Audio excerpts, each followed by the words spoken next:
Where's Hal, everybody, and welcome to another video, and welcome to the second part of my brand new series, The True History of Tolkien's Second Age, my dear friends, in which I look at texts from the Silmarillion, the Unfinished Tales, and the appendices to the Lord of the Rings, respectively, a lot more episodes to come then, and I read out those passages that are dealing with the Second Age of Middle-earth, and the matters, and the events, and the characters, everything written by the professor himself, so that I can be of help to those who haven't been fortunate so far to have read these great books and who are unfortunately discovering these books through the lenses of the Rings of Power, which is not a correct statement. Because, as I have said multiple times in my videos,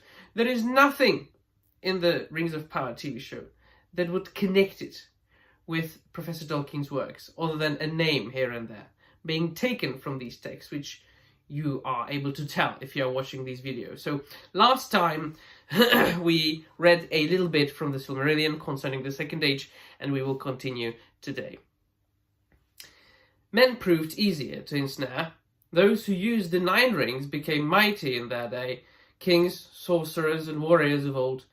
They obtained glory and great wealth, yet it turned to their undoing. They had, as it seemed, unending life, yet life became unendurable to them. They could walk, if they would, unseen by all eyes in this world beneath the sun, and they could see things in worlds invisible to mortal men. But too often they beheld only the phantoms and delusions of Sauron, and one by one, sooner or later, according to their native strength and to the good or evil of their wills in the beginning, they fell under the thraldom of the ring that they bore and under the domination of the one, which was Sauron's. And they became forever invisible, save to him that wore the ruling ring, and they entered into the realm of shadows. The Nazgûl they were, the ring-wraiths, the enemy's most terrible servants. Darkness went with them, and they cried with the voices of death. Now Sauron's lust and pride increased, until he knew no bounds, and he determined to make himself master of all things in Middle-earth, and to destroy the elves, and to compass, if he might, the downfall of Númenor. He brooked no freedom nor any rivalry, and he named himself Lord of the Earth, a mask he still could wear, so that if he wished he might deceive the eyes of men, seeming to them wise and fair. But he ruled rather by force and fear, if they might avail, and those who perceived his shadow spreading over the world called him the Dark Lord, and named him the Enemy. And he gathered again under his government all evil things of the days of Morgoth, that remained on earth or beneath it, and the orcs were at his command and multiplied like flies. Thus the black years began, which the elves call the days of flight. In that time many of the elves of Middle-earth fled to Lindon, and thence over the seas never to return, and many were destroyed by Sauron and his servants. But at Lindon Gil-galad still maintained his power, and Sauron dared not as yet to pass the mountains of Eredluin, or to assail the havens, and Gil-galad was aided by the Númenorians. Elsewhere Sauron reigned, and those who would be free took refuge in the fastness of wood and mountain, and ever fear pursued them. In the east and south well nigh all men were under his dominion, and they grew strong in those days, and built many towns and walls of stone, and they were numerous and fierce in war and armed with iron.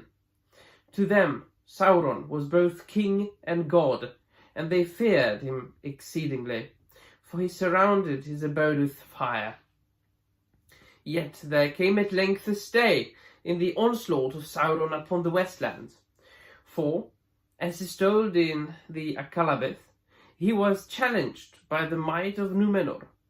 So great was the power and splendour of the Númenorians in the noontide of their realm, that the servants of Sauron would not withstand them, and hoping to accomplish by cunning what he could not achieve by force, he left Middle-earth for a while and went to Númenor as a hostage of Tarkalion the king, and there he abode until at the last, by his craft, he had corrupted the hearts of most of that people, and set them at war with the Valar, and so compassed their ruin, as he had long desired. But that ruin was more terrible than Sauron had foreseen, for he had forgotten the might of the lords of the West in their anger. The world was broken, and the land was swallowed up, and the seas rose over it, and Sauron himself went down into the abyss. But his spirit arose and fled back on a dark wind to Middle-earth, seeking a home. There he found that the power of Gil-galad had grown great in the years of his absence, and it was spread now over wide regions of the north and west, and had passed beyond the misty mountains and the great river, even to the borders of Greenwood the Great, and was drawing nigh to the strong places where once he had dwelt secure. Then Sauron withdrew to his fortress in the Black Land and meditated war. In that time those of the Númenóreans who were saved from destruction fled eastward, as is told in the Akallabeth. The chief of these were Elendil the Tall and his sons Isildur and Anarion. Kinsmen of the king they were, descendants of Elros, but they had been unwilling to listen to Sauron, and had refused to make war on the lords of the West. Manning their ships with all who remained faithful, they forsook the land of Númenor ere ruin came upon it. They were mighty men, and their ships were strong and tall, but the tempest overtook them, and they were borne aloft on hills of water, even to the clouds, and they descended upon Middle-earth like birds of the storm. Elendil was cast up by the waves in the land of Lindon, and he was befriended by Gil-galad. Thence he passed up the river Lune, and beyond Ered Luin, and established his realm, and his people dwelt in many places in Eriador about the courses of the Lune and the Baranduin. But his chief city was at Anúminas, beside the water of Lake Nenuyal. At Fornost, upon the North Downs, also the Númenóreans dwelt, and in Cardolan, and in the hills of Rhudaur, and towers they raised upon Emin Beriad, and upon Amon-Sul, and there remain many barrows and ruined works in those places, and the towers of Emin Beriad still look towards the sea. And so we just got to the fall of Númenor and afterwards, and how Elendil and his sons Isildur and Anarion, there is no daughter, there has never been any daughter. So when they started settling the main continent of Middle-earth. And so I do not think, and I do not wish, that the abhorrent TV show called The Rings of Power will ever get there. So this is it from the Silmarillion, my dear friends. But next time, don't worry, I have got a lot more to get into, a lot more to read. We've got the appendices to the Lord of the Rings, which also contain material from the Second Age.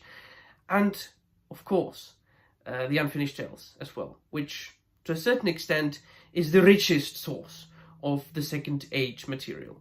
So yeah, let me know in the comments down below what you think. I'm looking forward to the next time. Now, out of here.